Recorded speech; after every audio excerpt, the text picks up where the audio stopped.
you know, there's many, as we go through life, there are many tools, but this is just a few of my ideas in the work that I do with people in evolutionary astrology and with looking at complex PTSD. I'm not a medical practitioner, but I'm very loaded on information because that's what I've spent my life doing, healing my own wounds and how I deal with them and my own self-worth and self-value. And we can see that, you know, we can get stuck in this self-worth, self-value sort of vacuum where we don't have it. And it's just tragic that we can go through an entire life. Let me expand this, go through an entire life and have these demeaning thoughts about ourselves and not see ourselves, you know, with love.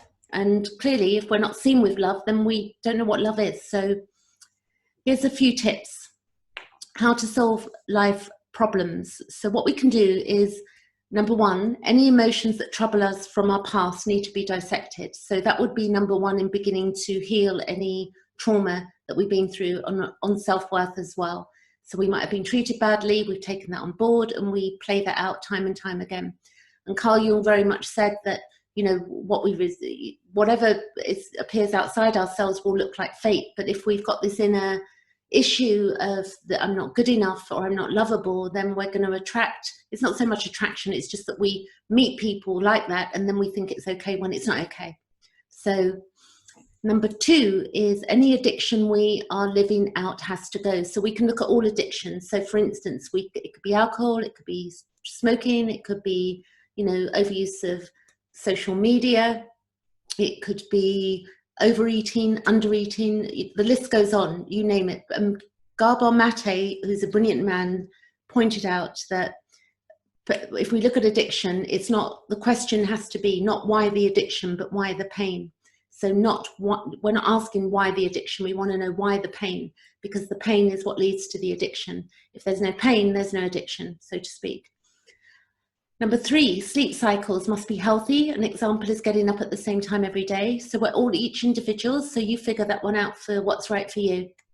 Number four, food, nutrition, exercise need to be part of our lives, which are pretty obvious, but a lot of us can get stuck. So it's going to be different for everybody again. We're each individuals. What is nutritious to me may not be nutritious to you. The exercise I may like, you may not like. We've got to find things that fit in and make us bring some joy in as well. It can't all be about work.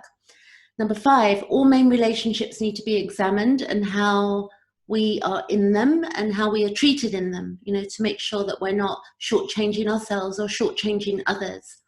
Number six, money needs to be established. How much does it cost your living circumstances currently? And once you've resolved that and you get to know how you're going to look after yourself, then you can go beyond that. And if you've got any debt, that needs to be looked at as well and eliminated at some point so that we can live in peace.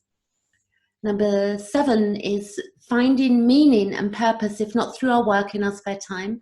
So one example is that thankfully now part of my work is, you know, purpose. But also that's, you know, I've had to grow into that. For 30 years, I did something that was my purpose at that time, but then I grew out of that purpose and into another purpose of being of service in the world, but in enjoying what I do as well. And I didn't know how that was going to play out. It just, you know, it was an occurrence and the way things happened. So one thing I like to do is take a simple thing outside my day-to-day activities. I like to take pictures of flowers and upload them to Facebook, and I enjoy taking pictures of beautiful flowers. Number eight, the inner critic, the voice in our head that tells us things that are not true about ourselves need to go. So I'm not good enough, I'm not this enough, I'm not that enough, you know, I'm never going to be enough. All of those, the inner critic, that voice needs to be dealt with. So I have to understand tools for that, and that's complex PTSD related. And for people who've not been through trauma, people who've not had trauma also experience feelings of not being good enough because of the way society has been playing out of what we should have or should be. And, you know, qualifications, houses, the car we should drive, the clothes we should have, and so on and so forth. Number nine, to learn how to solve problems by taking them apart and then being able to articulate them fully. So we need another to bounce off, a mirror, you know, to talk about, and we want somebody with wisdom who understands the reality of a situation, and also to, you know, to have empathy for ourselves and to be able to nurture ourselves in the inner child. Then we've got asking ourselves, as we move through life, through the day, to make our lives easier, what is the most important thing in this situation? So right now it may be, you know, whatever it may be with this global, you know, shutdown and global social distancing, what is the most important thing for me today or right in this moment? And we can solve a lot of problems by asking that question. So next we have this list that I want you to go to www.cnvc.org. So see that there, write that down. You can stop the video.